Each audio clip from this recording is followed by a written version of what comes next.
Oui, bonjour à tous et à toutes. Autre endroit, autre lieu de méditation en dehors du lac de Saint-Pierre. Voilà, nous sommes en plein dans la méditation en dessous de l'arbre sacré qui tutoyait la Seine. Nous vous laissons contempler la majesté de cet arbre, assez particulier.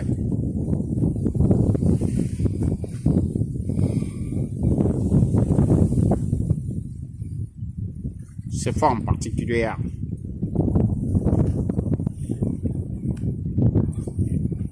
Voilà, en ce lieu, nous nous déconnectons de la civilisation.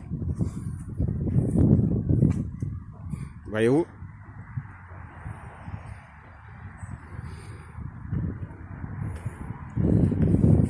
Et quand je dis que c'est un arbre qui côtoie la Seine, vous voyez, ses branches plongent dans la Seine.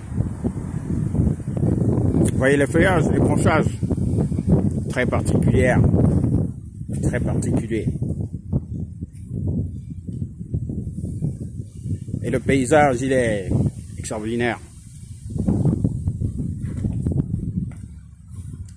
Non seulement cet arbre tutoie la Seine, et il côtoie aussi ce grand sapin. Voilà.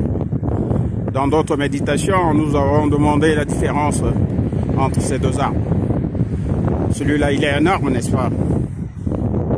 Et il est raide. Est-ce qu'il peut se courber pour tutoyer la Seine, pour défier notre arbre sacré? La réponse, c'est non.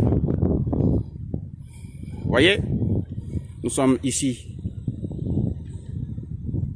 au niveau de la Seine, lieu de méditation. Voilà, notre arbre sacré. Et ici, nous venons souvent prôner la paix et que cessent les guerres en ce monde. Ici, il n'y a que de la verdure. Voilà, un autre sapin de l'autre côté. Voilà. Je vais faire une petite descente pour approcher l'espace. Pardon, excusez-moi. Merci. Pour côtoyer l'espace.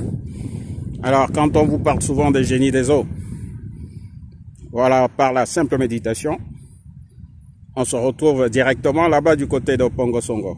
Voyez-vous? Bah oui. L'élément, l'eau.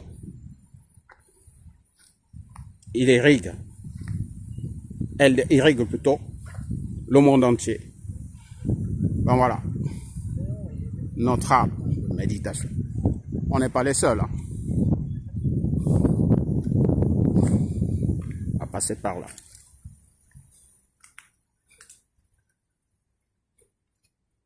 Monsieur, bonjour. Eh oui.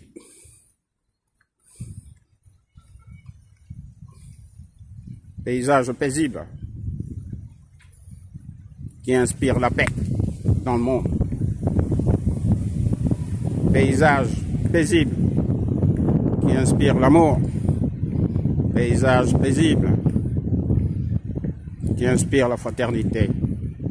Paysage paisible qui inspire l'amitié. Paysage paisible qui inspire l'amitié, si je ne l'ai pas encore cité.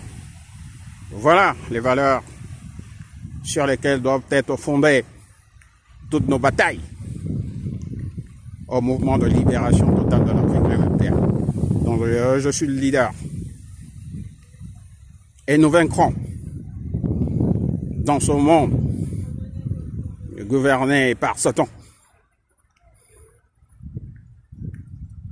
Il a eu le temps de le faire. Mais avec des jours qui arrivent, Satan ne gouvernera plus ce monde. Satan, je dis bien, ne gouvernera pas ce monde avec son armée des tenants de la pensée unique et cynique que nous combattrons et que nous vaincrons. Et ils ont l'horloge, n'est-ce pas?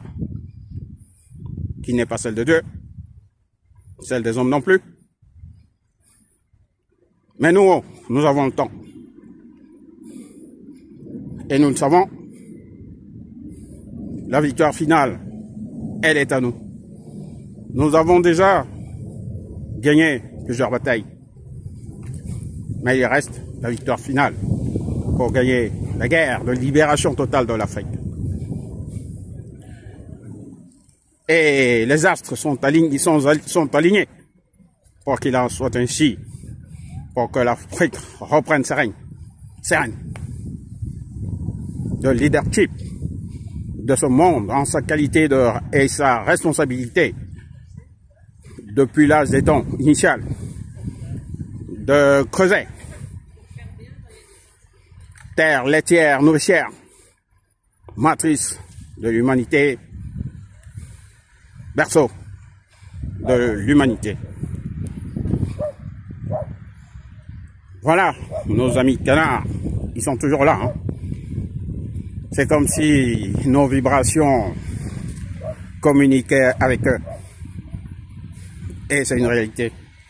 Bonjour l'ami, sont tes copains. Voilà, voyez, nous vous communiquons l'atmosphère de sérénité dans laquelle nous baignons quand nous rentrons dans le mystère,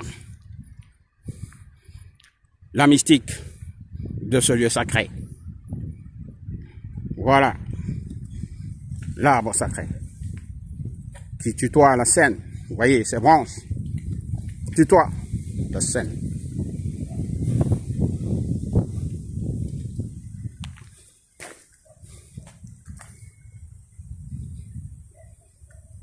Tutoie la scène et côtoie tous ces grands arbres. Nous sommes ici en communion avec la nature et nos prières pour la libération de l'Afrique auront l'écho dans tout l'univers. Bon week-end à tous. Amen. À toutes. Alléluia. Vive l'Afrique. Amal.